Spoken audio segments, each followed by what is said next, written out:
Welcome, everybody, to another episode of Consilience and Consciousness with George Gantz. We're here in virtual studio talking about Chapter 9. Although we might go on in a little bit of a segue to begin with, because we're, I think, continuing to talk about this thread of, I'll call it a pragmatic of sorts, right? I mean, there's the idea of consilience, but from a human experience standpoint, is there an approach that offers a more practical and pragmatic dimension to how we look and approach scientific discovery? And I had to really ponder that for a while before. I mean, at the conclusion of last week's episode, I had to really think about not only what consilience meant from Wilson's standpoint, but also had to think about what consilience means interpretively. And at the heart of that argument, you have George and Daniel, who are co-hosting the show, that are coming to a microcosm of our own consilience of sorts, right? And so this is a good exercise, I think. And so if I'm summarizing, if I'm summarizing George's perspective here, I think that there's a reductionist tendency in science that needs to be acknowledged first and foremost, and we as a society have to move towards a more holistic understanding of felt experience. And that's actually very intuitive. So we're not really actually saying anything surprising here. And so, what do you think, George? Is that kind of a fair start? Yeah, I think it's if you look at the consilience that E.O. Wilson is seeking to achieve, it's bringing everybody under the scientist's tent. The scientist being the empirical explorer, the seeker of physical laws, finding all those pieces of the puzzle that fit within that, the tent of empirical study. And I think we both support his efforts and feel that he's made great strides in trying to identify those pathways. But at the same time, there are aspects of human experience that I don't think fall easily under that kind of empiricist standpoint. And that's what I've been trying to point out in the conversation is, if you're an empiricist, you are naturally an observer observing objects outside. So there's a presumed outside reality, and there's a presumption that is subject to discoverable regularities that could fit into mathematical laws and precision, and that empirical frame is the frame that he's trying to draw things under. And part of my point is that frame is limited in terms of dealing with the full breadth of what human beings deal with, and I might call that other side, the phenomenological side, the experiential side, and to try and fit all of that under the empiricist tent, I think is a stretch, and I think it's a mistake because it will tend to limit and narrow some of the ways we have of knowing that come from our phenomenological experience and the issues that we feel, that we engage in, that we believe, that we struggle with, our intuition, our creativity, our spiritual experiences. All of those things are really if you try to bring them under the empiricist tent, I think it flattens them out and drains the meaning out of it. So, my goal is to take what E.O. Wilson has as a start of an empiricist process of consilience, but now let's broaden the tent. Let's make the big tent, and then see what we can do to bring both the empirical side of our perceptions, experiences, and beliefs, as well as the phenomenological side that includes,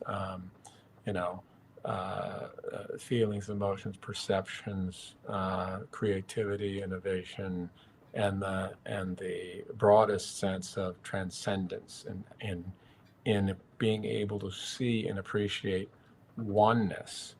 I mean, reductionism has an inherent dualism because there's the observer and there's the observed. And, and how do you conceptually, emotionally transcend that divide so that you can actually see the whole? The analogy I've done before is the empiricist is,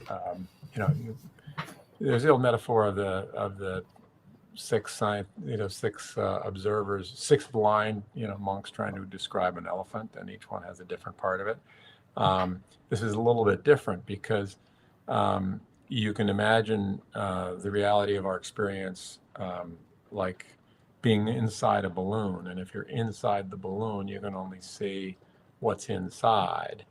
But if it can expand your imagination and transcend that limitation and see the oneness of the balloon, it gives you a very different perspective.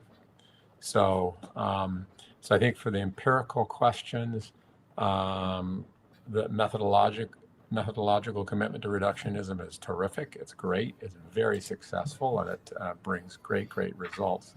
But if you're trying to think holistically and you're trying to feel your way to the whole, then that commitment isn't going to be helpful, and there are different ways of approaching it. So, I think that's a good way to put it. And I think that the edges that we're talking about as E.O. Wilson approaches the ending of his book and moves from physical to biological, and then to evolutionary and the fitness of humans, but then he moves into the social aspect of man, the social sciences, the arts, the humanities.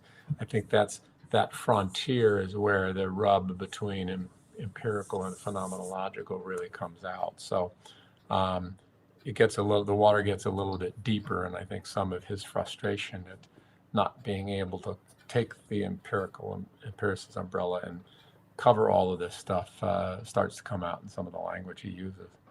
I think it was a good conversation last week, and I think we've got a lot of ground yet to cover. Okay. Well, I think I've said before about the tough job that he has to actually straddle in terms of the two worlds. I mean, he doesn't want to alienate his scientific brethren, right? And yet he's trying to unify, right? So it's, where do you put the pin in that, on that map, right? Like, it's, if you move it more holistically, do you alienate even more of the scientific community? Which it does seem to me, as I followed him, that the scientific community is saying, hey, wait a minute, hey man, you're reaching here. This is not scientific, what you're doing. And so there's diminishing returns of trying to find or work towards a consilience, when the closer that we move to where you're suggesting, I think an exponential fall off of scientific community starts to take place. So is it just trying to stay at a midpoint that maximizes both camps? You see that maybe there was an efficiency there of the choice that he picked in terms of trying to find that midpoint. Um, I guess the goal, to my mind, is not to maximize the number of followers, but to get as close to the truth as we can. And so if someone is trying to say that, oh, hey, E.O. Wilson has kind of gone off the reservation and he's off in this speculative world and none of that really applies, and so they criticize him for that. If they're coming from the presumption that the only thing that matters is the physical sciences and the biological sciences, and the questions of means, ends, teleological, metaphysical are off limits, then they're just confining their area of inquiry. Mm-hmm. And and actually part of the problem comes about when scientists who are well schooled in their disciplines bleed into metaphysical claims. And I think the biggest, if you want to call it a elephant in the room of metaphysical claims that are not grounded in empirical, concrete, empirical, justifiable, testable propositions, is the multiverse. It's a metaphysical speculation designed to fit into a metaphysical presumption that the core basis of all of reality is random, and there isn't some set of hidden properties or hidden selection process that that we haven't been able to figure out. We don't really think is there. That's a set of presumptions that leads somebody, a metaphysical presumption that leads somebody to a huge metaphysical leap that doesn't have a real basis. Totally speculative. I think the same criticism should be leveled at that. Mm-hmm. At the level that somebody like E.O. Wilson is taking a different approach to try and bring the empirical and put it across all branches of human endeavor. And both of them, have the limitation of not being able to grasp the whole. And how do you approach the issue of grasping the whole? You have to use a different kind of technique than empirical techniques. And it's actually a task that mystics in many of the spiritual traditions have struggled with, and offer approaches and ways of thinking about it that are useful to bring into the conversation. But you have to open the doors, the ability of people to be able to have those conversations. And I think there are many scientists who are willing to do it, but it's not very acceptable in the academic circles and the spheres. So I think that's part of what E.O. Wilson was struggling with. He was trying to find a way to. He had an approach to try and synthesize, and in a way, like any pioneer, he gets clobbered from the left and the right. Yeah. And I'm not trying to clobber him. I think he did a brilliant effort, but I'd like to expand that sense of how we explore these realms that are not well suited to and don't really fit with the empiricist methods and traditions. Perfect. Let's give an example. Let's figure that that you're a biologist, and you would like to expand that in terms of your daily activities as a biologist. So how would you go about that? Do you have any ideas, or you're not sure? Well, you could look at the work of Philip Alexander, who is a preeminent biologist, evolutionary biologist, and also a Christian who looks at the um, the forms and structures that apply as something that can be given, call it a theological frame. So the one of the things he talks about in evolution is you have convergent evolution where um, different different pathways of evolution end up with the same solution. So there's some kind of a forcing and selecting process at work. Wings evolved many different ways.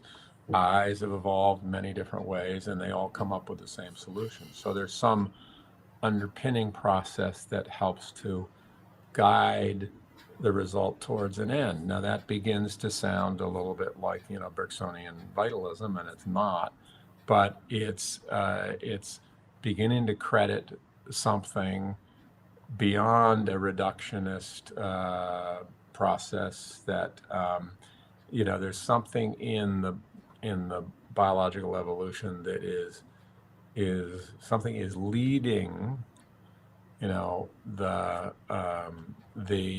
evolutionary process. It's not simply as Gould hypothesized, as a randomizing event, and then the environment simply selects. There's some guidance taking place here, and we ought to talk about what that guidance might be. And if you're if you have a belief in some kind of creative process at work, and some people would call it God, then you can tackle those issues with a somewhat different perspective than someone that says it's all random, there is no God, there's no selective process here at work, and any explanation that goes off of that premise is flawed. So that's an example of in biology where you can come at it with different points of view. You still have to do your science. There's no doubt about that, but you can be guided in imagining your science by something that's a little that's different.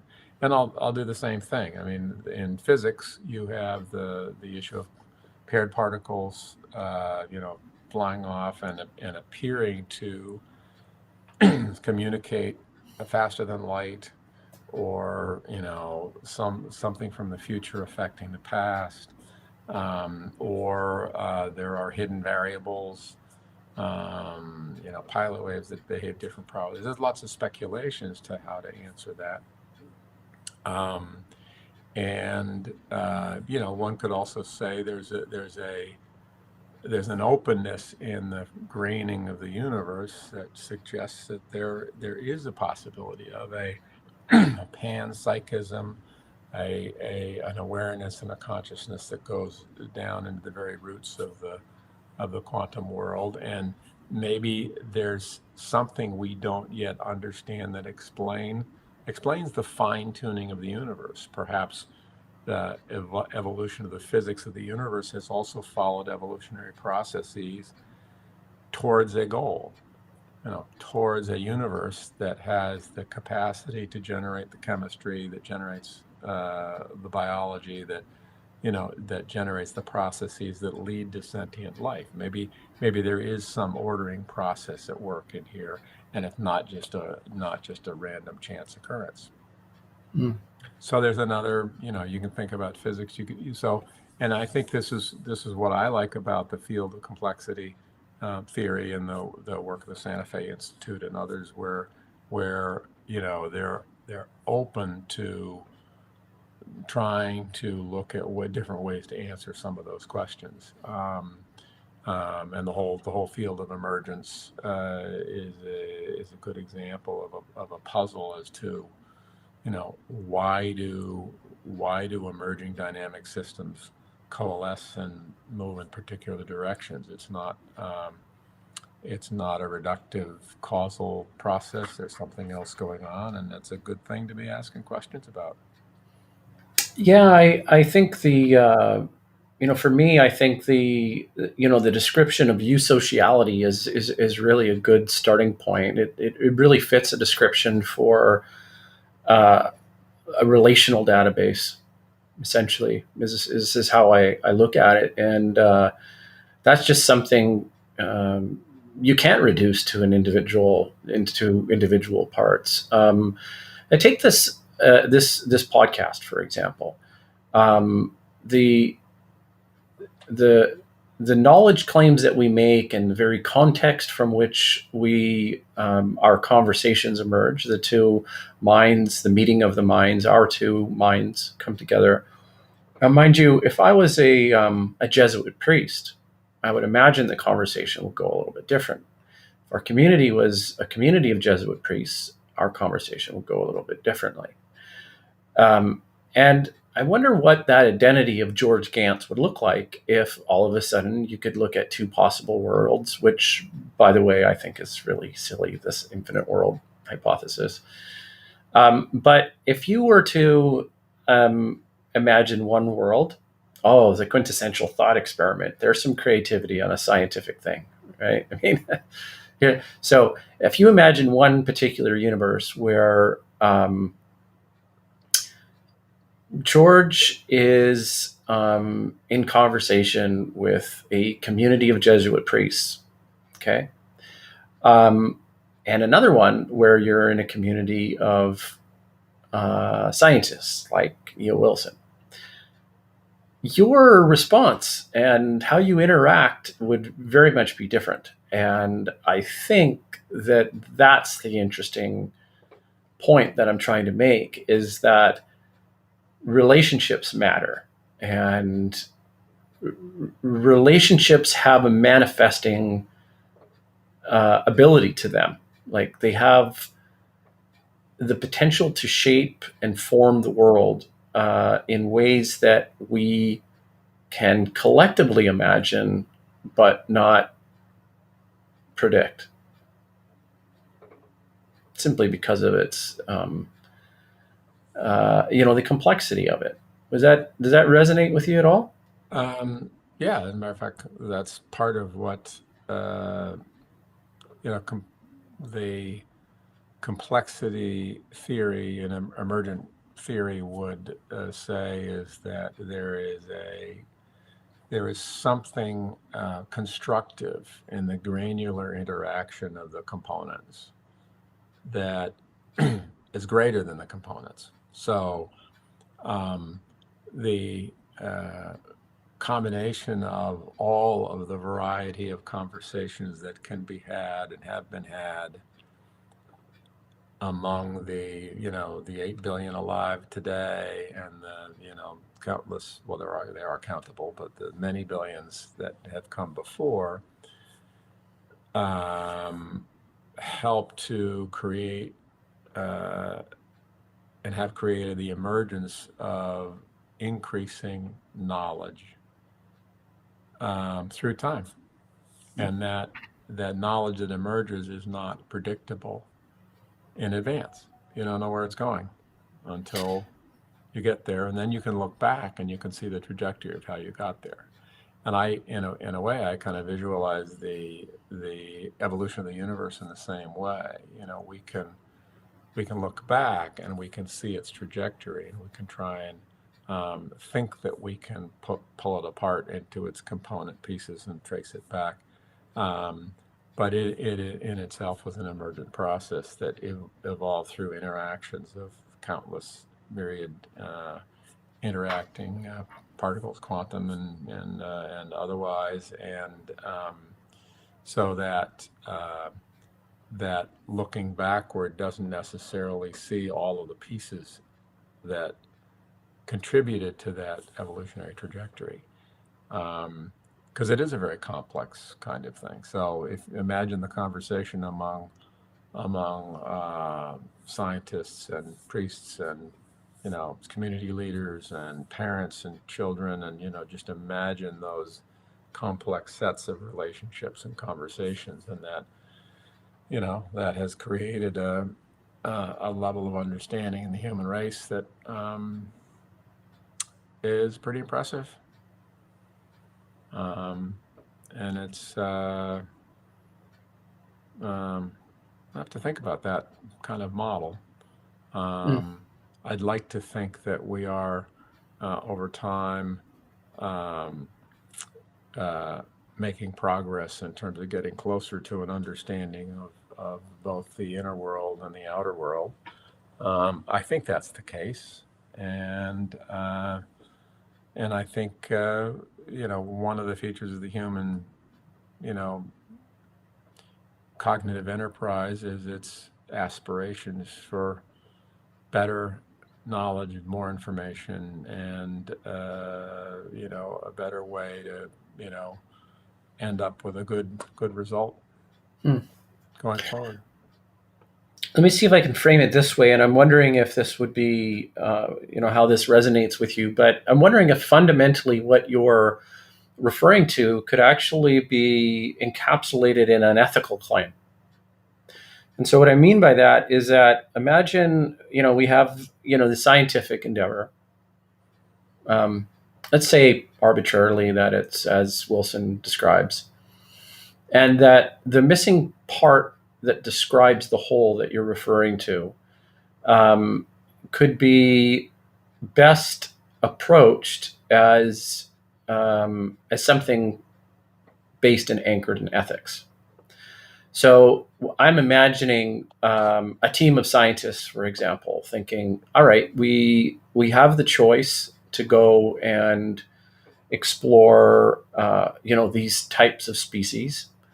And this is where the teleology comes in. To what end and what are we looking for? And does this shape the direction of our research and the acknowledgement that it does? Right. Okay. So yeah, I can and then see the only thing I'd add, the only yeah. thing I'd add to that, though, George, is that it's the activity of doing this activity together, trying to have, you know, work towards common goals of universal love, brotherhood,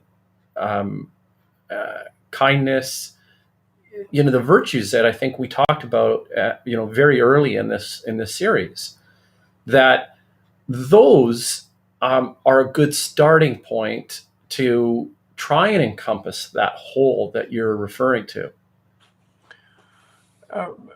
Perhaps as a pragmatic step, yeah. But I think part of the problem is that when people make ontological claims or metaphysical claims that others might see as dogma, I think it has to be challenged. I think you have to have I'm going to give you that. I want to try. So, I want to try and draw the line in the sand with that. Let's give you that, because it's been the point from day one, yeah. right? Yep. And I'm trying to figure out, how do I get to the point where I go, George has put that stake in the sand, and now let's move on, because I understand that if there's let's move on by finding a way to open conversations, open doors, and open conversations, and open our minds to possibilities that we are currently closed to. So how do we have those conversations? Right, and I'll continue it. I'm not somebody that entertains the many worlds theory like Sean Carroll does, but let's just pretend I am, okay? George, let's open those doors. So I show up at the discussion and I say, I'm Daniel, and I believe in this theory of many worlds. Mm-hmm. George, go. So why do you believe in that world? Tell me why you believe in it. What is it that you find compelling? Again, I know you don't, but No, but I'm trying to psychologize it now a little bit. So what I Yeah, would say is something like, well, I'm a trained physicist. I went to X and X school, Ivy school, and I found I've developed and worked on a theory that has been, based on some predecessors, and it's void of any real testable that we know of right now, but it's something that I'm working on and developing. I think maybe that might be fair, right. right? Yeah. And so then I might say, well, how do you evaluate that alternative explanation for the mystery of quantum decoherence and fine tuning and other reasons? How do you compare that with the concept that there may be some selection process taking place that we just don't yet understand? So rather than being okay, there's a quantum decoherence, that happens and the universe splits in two, maybe there's some selection process taking place in that decoherence that's, moving the trajectory of the universe in this direction rather than that direction. I, you Is know, that and a feasible alternative to postulate, or why is that not as good as the multiverse? So I think there's a way of having that conversation that's attempts to be exploring options rather than shutting doors. So that's kind of the idea. Let's all try and be humble. Let's all be open to the possibilities. Let's open those doors. And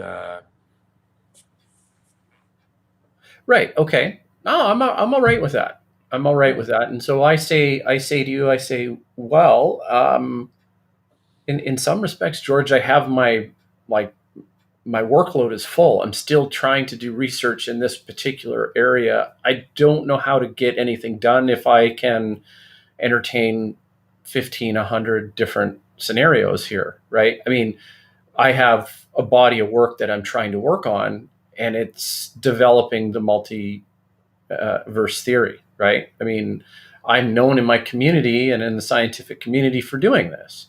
So I just don't have the capacity to entertain other potential um, theories, all with the effort that's required to move one in particular. And this one could be arbitrary. Why I picked this particular one could have been chance. It could have been some sort of divine, hand of God. I don't know. Quite honestly, I don't know. But it feels like this is where the research should be going. This is so how.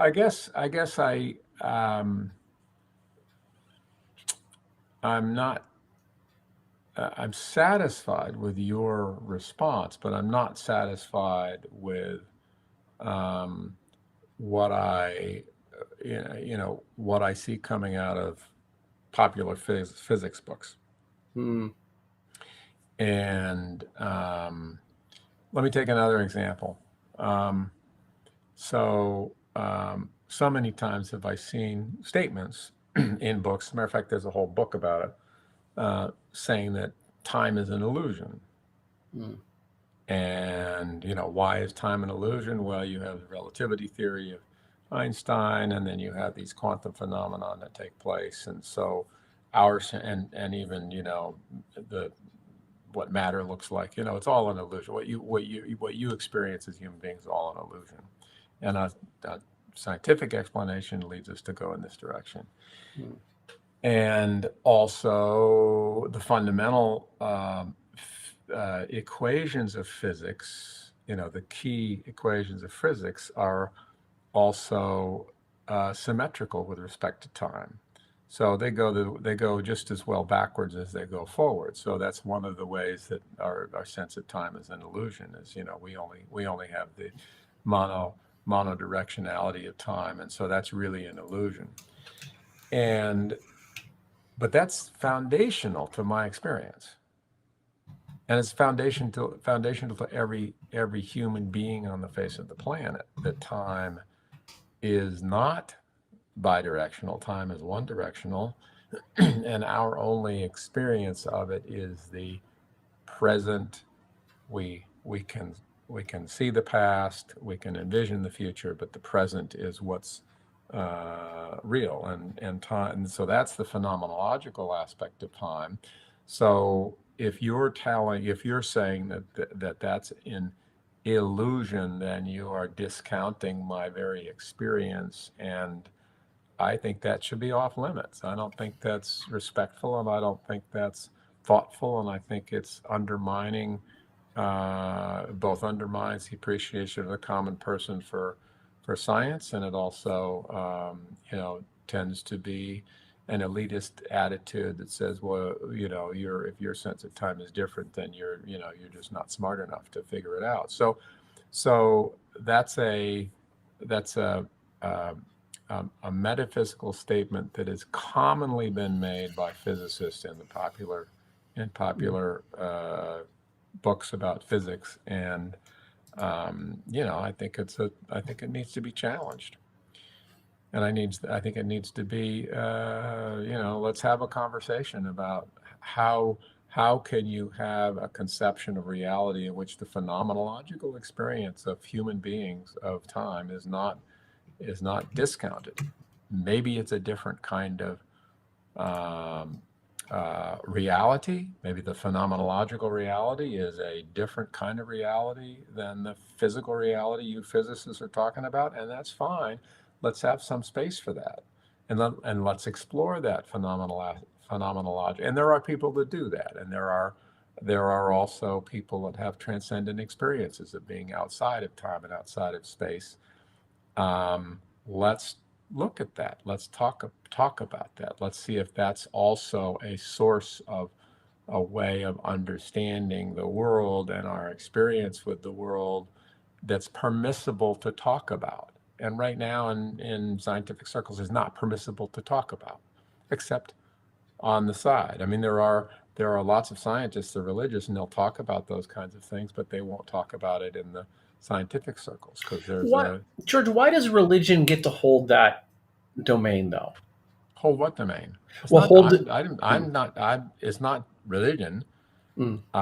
You have people that are not religious who have transcendental experiences. You have people who are not religious who think mystically about panpsychism and other kinds of things. Okay. They don't necessarily put a God label on it, but it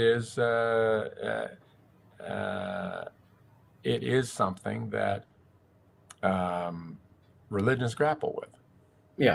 Yeah, they have for a long time. Yeah. Okay. So I did look this up, and there was this symmetry that was there's this channel called Vertasium. It's a great YouTube channel, and he discusses how a pair of quarks held together by the strong force can arrange themselves in two possible ways and switch between the two ways via the weak force, with the forward switch taking longer than the backward switch. And so this parity that happens is one other asymmetrical characteristic of time, in addition to entropy, which I thought was very interesting. Do you know much about that? I haven't heard about that one, but it makes perfect sense that you're going to have ways in which physical processes, clearly from the entropy standpoint, physical processes are not reversible. And I also think when you think about quantum decoherence, it's not a reversible process.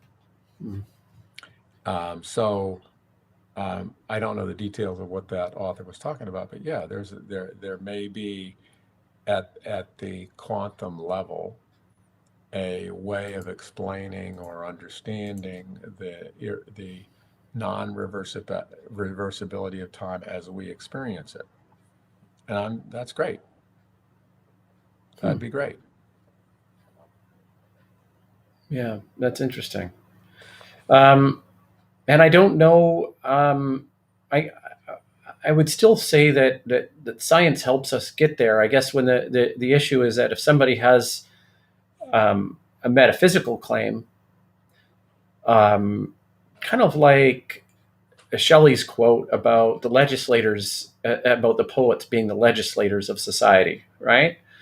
So that the origin stories of our language coming from Homer, for example, this poetic, rhythmic kind of feeling that inhabits us is actually our origin story, right? Now, when you extrapolate that across generations, you'll find that we become something that we've imagined from generations past. So what are our generations 300 to 400 years from now? What are we going to resemble if we're increasingly mechanized, increasingly digitized?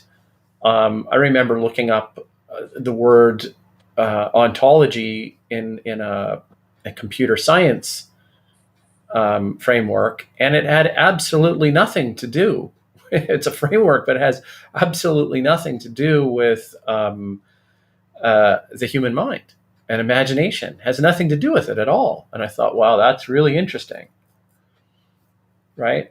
And if we don't, I would say that if we don't acknowledge and impregnate the human experience into the things that we create, we are we're kind of digging our own grave in a way. Yeah, I couldn't agree more. And I think this is one of the things that troubles me in general is the loss of connection with past intellectual traditions,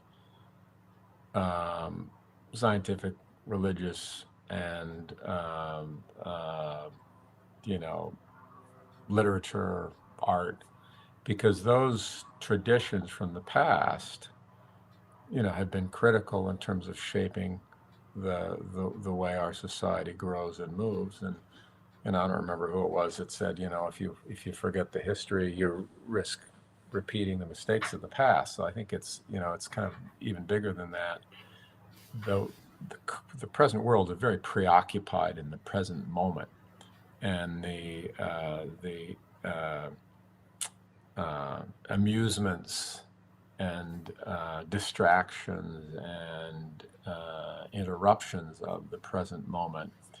And there's a line of thought that we've been losing touch with the continuities of the past, losing touch with history, losing touch with literature in a way that's going to impoverish the grand human society going forward.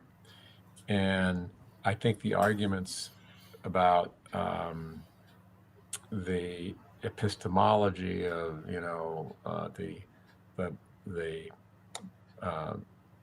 scientific, empirical, technical side of things being the only thing that's valuable. I think that I wouldn't call it ethical, but it's kind of that presumption of modern society is really leaving behind a lot of depth and a lot of wisdom, along the side of the road. And I'd have a conception of a future. I would hope for a future which has a deeper appreciation of the past, as well as an increasing capacity to accept variety. Not in terms of empirical, factual, empirical studies, which are grounded in the principles of observation and legitimacy and repeatability and all that stuff. Let's not throw that away, but let's be open to the possibility that there are other ways of thinking about things. Bring the past in terms of being sensible to it, and then.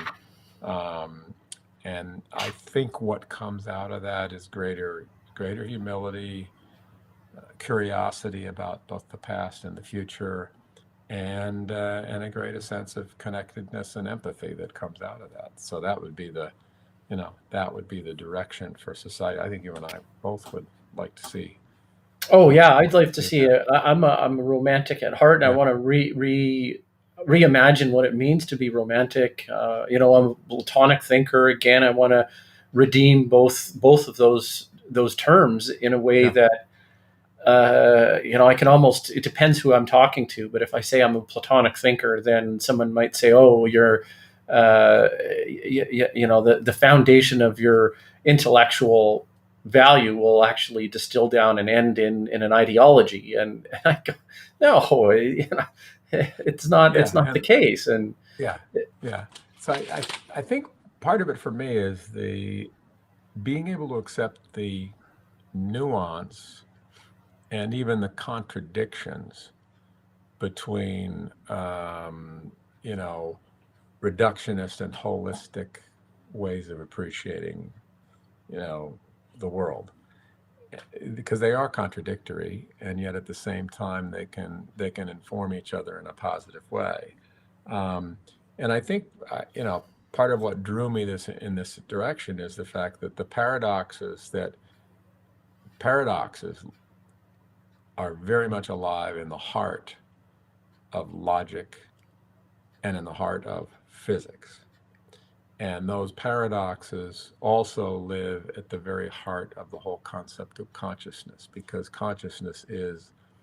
you know, consciousness becomes a self-awareness, observing oneself. So you have observer observed, and consciousness almost creates this infinite loop, which is, of course, a paradox in itself. So I think we have this mystical aspect to hmm, the world in terms of the paradox that very difficult for empirical scientists to be comfortable in that kind of environment. But that's what we live in, and I toy with it by here's one metaphysical statement that I think kind of captures that, and that is that um,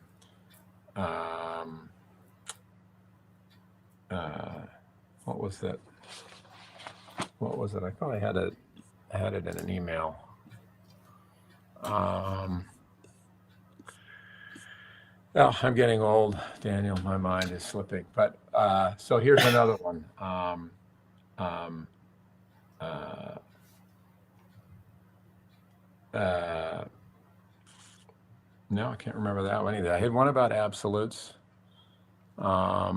There are no absolutes. Okay, that's it. There are no absolutes.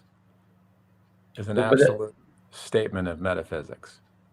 yeah, well, that is an And what absolute. does that That's mean? like the liar's paradox. Exactly, exactly. So this fundamental to my presumption is there are no absolutes, and yet that implicitly means I have to stay open to the possibility that there are absolutes. Oh, I And see. Yeah, yeah, yeah. so keeping the door open, but um, realizing the illogic of of believing there are no absolutes when that itself contradicts itself is part of the problem. I think we have to be able to navigate in those areas of inconsistency and incompleteness and uncertainty. Things, I mean, Heisenberg's uncertainty principle. You can't ever know. You can't ever know both the direction and momentum of the particle, of an elementary particle. You Right, can't right, right, ever right. know. So One or the other. yeah, so when you do the double slit experiment, it's wave or particle or both. So part of the conundrum is how do we carry this understanding that the universe is both and uh, into a how you have a conversation when trained scientists are trained in a method of the mathematical precision and the A to the B to the C to the C to the causal chain, and it makes perfect sense, but at the edges and the fringes it begins to unravel.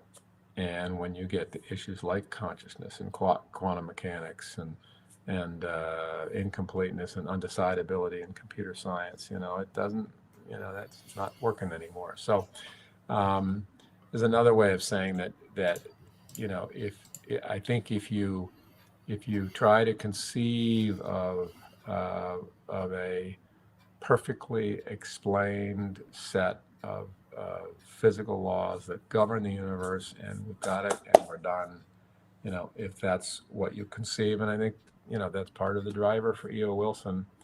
If that's what you conceive, you're gonna run into the insurmountable problem. So how do you then have the ability to hold on to the contradictions and the confusions and the paradoxes in a way that makes sense? Well, do you remember me? Have I told you much about my quantum theory and the horizon principle? Go ahead. So I came up with this while I was reading. It was on Christmas Day, I think in 2017, and I was reading Leonard Mladenov's book actually on Euclid. And as you know, Euclid is the kind of he's not the founding father. He's like the founding aggregator, right, of all of this mathematical knowledge. And so he aggregated into his elements, and the fundamental axiom or starting point of all of his mathematics, and I would say all of our metaphysics in terms of mathematics, because I think it's the most reliable metaphysical system that there is a system of mathematics, but imagined nonetheless. So this starting point actually begins with a point. And that point is not defined. It doesn't have a dimension to it. Right. Now I remember you and I talked about that. I remember that. Yeah.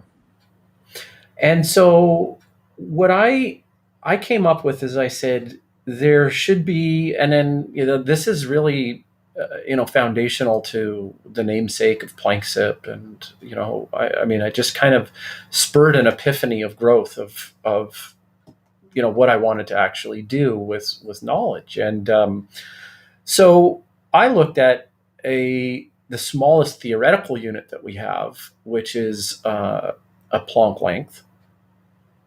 And I fit the following theory, and I guess I can't even call it a hypothesis. I do follow Brett Weinstein's prompting that a theory should be the line of thought that is the most agreed upon claim of reality, right? So, this prevents everybody from having a theory. The theory means it's the preeminent sort of one that most people agree on. So this definitely is not one of those, because I think I might be the only person that even understands it. But I thought at that moment in time where the expansion of the universe, because the universe was condensed into like a single point, right? And then from that instant in time, it started to expand, right? And that's basically the expansionary theory of the universe. Now, you have to think, I came up with this imagining that because we're looking at a finite theoretical distance, that we actually have the trajectory and expansion of the universe that falls into ruts, into like trajectory grooves, is one way to kind of think about it. And so what you end up happening is that when you look at something in the double slit experiment and you see that it can be, I guess, like that pattern, it actually forms, it looks kind of like a bell shape almost, mm-hmm. right? With it pushing something. Pattern. Right. Yeah, exactly. And so I want to show you this. I don't know if you'll be able to see it. These are magnets. Okay. And so basically, you could have something that would go through time and space like this, in terms of, if it had this kind of a shape, it would have a point on a wall, like the phosphorus wall, with more coming here in the center, and then as you moved out towards the outside, you'd see that kind of a pattern, right? Mm-hmm. And so that's what I was imagining. I was like, this is how I imagine that particles travel through space in these in these kind of like ruts, right? And so, and I thought, well, this isn't something that you think you wouldn't be able to prove it, but if you could actually, I would say that it would actually change. The spaces would actually get wider as the universe is expanding. So if we could measure a delta of expansion, then we could effectively measure the distance of that pattern on the wall, or on the double slit experiment. I would predict that it would actually spread out over time. Follow me? Yeah, because there's a sense of, in a sense, space being stretched as the universe expands. Yeah, exactly. And there's spots where those particles won't travel, and so that's where I was coming up with that. And I thought, one of the ways that we could mathematically start to wrap our heads around this is that I think we've been biased from a single point, as a single point of being a unit of one, whereas, and the monad, where a single point, if it had a duality to it, the point itself, then that would be really interesting. But it would be like a rewriting of mathematics from Euclid on forward, a gilding of the lily, so to speak, right? Yeah. So how do you get from a point to to a space? How do you get from a point to a line, or a line to a space? And I think the answer there is you get to it through motion. And so there's a way of thinking about that process, that there is in the ultimate original point of the Big Bang a creation of physicality through motion, because it's when that something begins to spin, something begins to expand, something divides, something, that engagement of that static in motion is another way of thinking about creating lines with points, or circles and spirals with points. And that's a way of conceiving of the creation of space from a point. Metaphysically, I think we're a little far afield here, but no, but it's interesting. And actually, just a sidebar, that's not very far from Emanuel Swedenborg's very early conception of the creation of the universe as points, finite points that are in gyres, spirals, and that then builds higher substances, that we get to see. I don't think it's grounded in modern quantum physics, but it has that interesting possibility of being consistent with it. Well, you might want to. What I've been able to glean from Eric Weinstein's understanding of the multiverse was that they're like tiny little multiverses, And I think the way he's describing them is like little tornado funnels or Mhm. spirals that, Yeah, you know, gyres. Yep. gyres that make, Hmm. some Hmm. sort of disruption in space time. Yeah, yeah. And And that's that's not interesting. right. That's not far from Penrose's uh, way of getting out of the quantum decoherence trap by saying that, um, yeah, at a point of quantum decoherence, two universes are created. And then as those universes begin to diverge, there is a warp in the gravitational flux that creates a force that causes the universes to collapse into Oh, um, interesting. one of the two possibilities that that decoherence has created. So, there's another way of conceiving about it that I think is interesting, and I think these suppositions are fine, and I think they're great material to nudge on and think about. But I think if we're in the metaphysical realm, if we're in the suppositional realm, then we need to be even more humble and curious and less didactic and less um, emphatic in what we're claiming.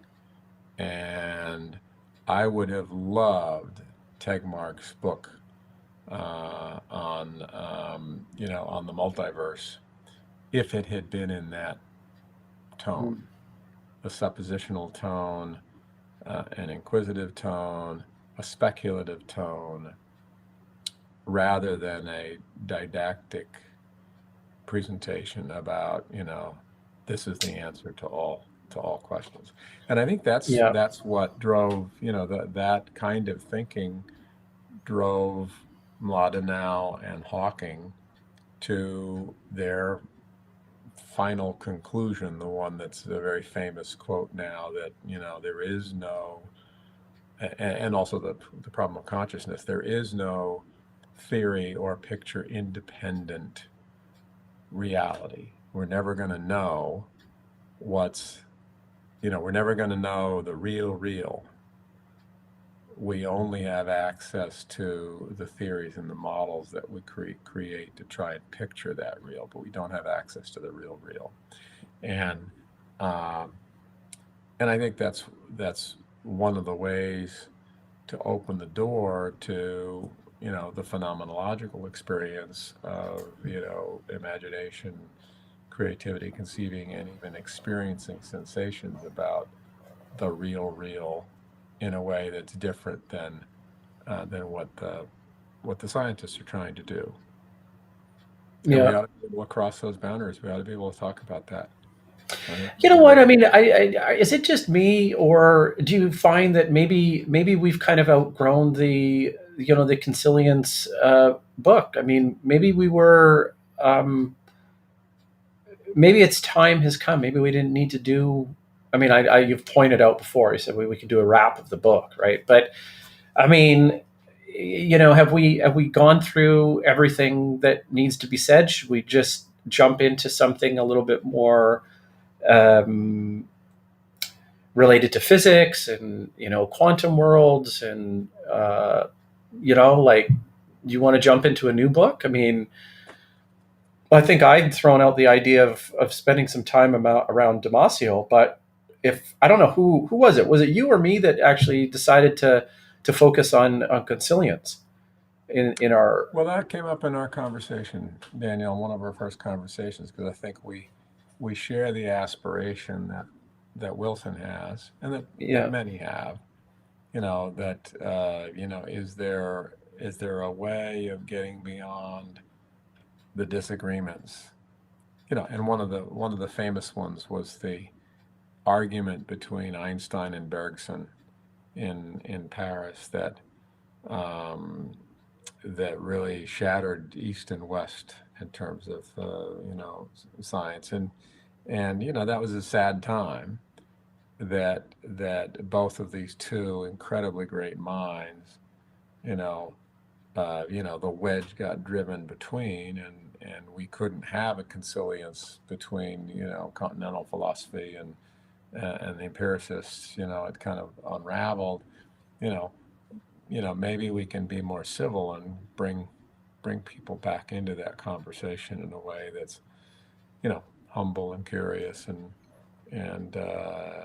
interested in, hearing all sorts of ideas. Um, so, I don't know who's doing that. Well, there are a couple of works that move in that direction. Well, what about And in a Bergson, way, for example? I don't know much about Bergson, but we could spend some time on his work.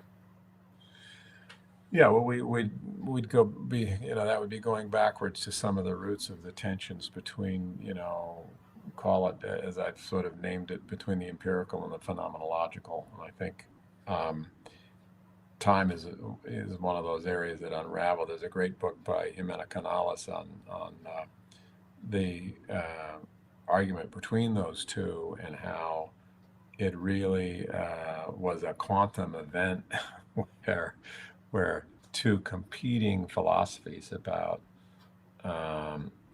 time, drove a wedge, and those two kind of ways of thinking about things were never brought together. And it'd be a nice thing to, that's one of the reasons it appeals to me, to find a way to say, whoa, yes, time in the mathematics of the physics is this kind of a thing, and relativity is very much true, and it becomes much more important at the closer to the speed of light you get and the smaller scale you get.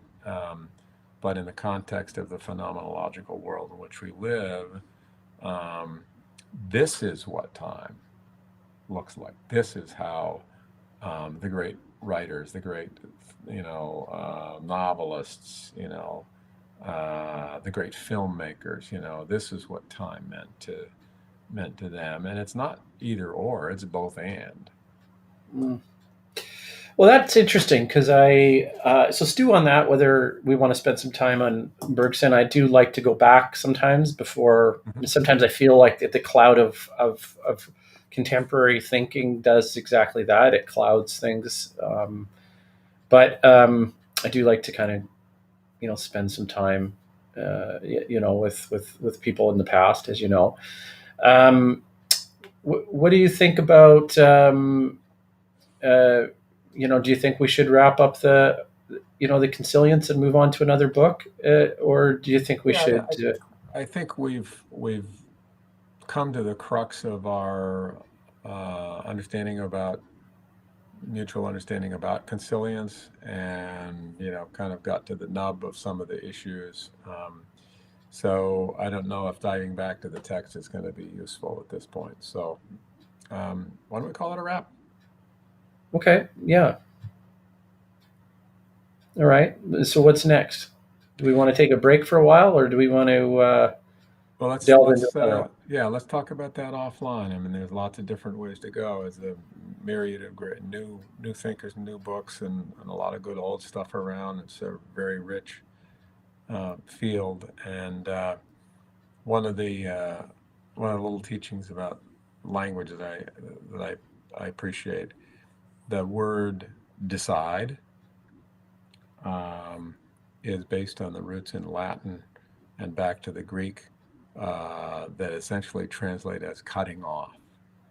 So here's an analogy. Quantum decoherence is cutting off one option and going down another. Choice is cutting off one option and going down another. And